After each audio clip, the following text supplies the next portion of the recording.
วันเวลาผู้มีหน้าขึ้นห้องสิทธิสอนไผบอกเข้าใจครูบอกให้บ่ได้เอียงงามยิ้มแย้มแจ่มใส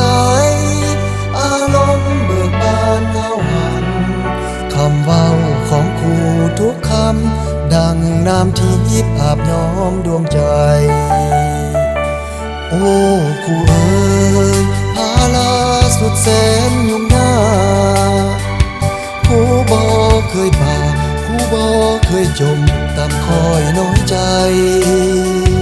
เดึกดื่นค่ำคืนคนครัวบทสอนวันใหม่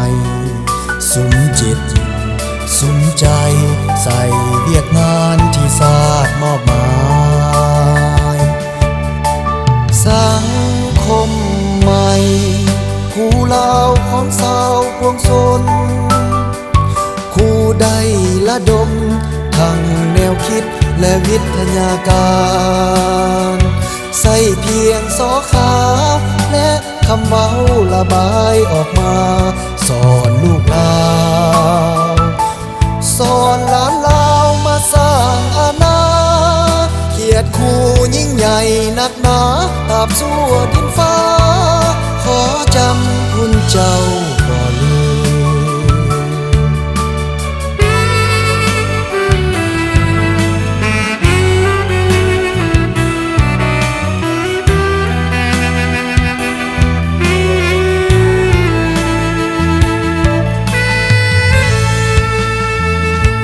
โอ้ครูเอ๋ยภาลาสุดแสนยุ่งยากครูบ่เคยป่าครูบ่เคยจมตามคอยน้อยใจ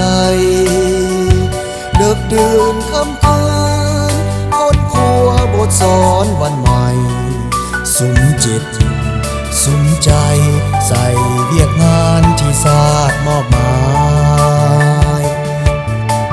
สังคมใหม่คู่เล่าของสาวพวงสนคู่ได้ละดมทั้งแนวคิดและวิทยาการ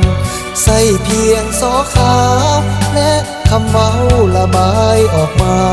สอนลูกหลานสอนหลานลาวมาสร้างอาณาเกียรติคู่ยิ่งใหญ่นักหนาตราบชั่วดินฟ้าขอจำคุณเจ้า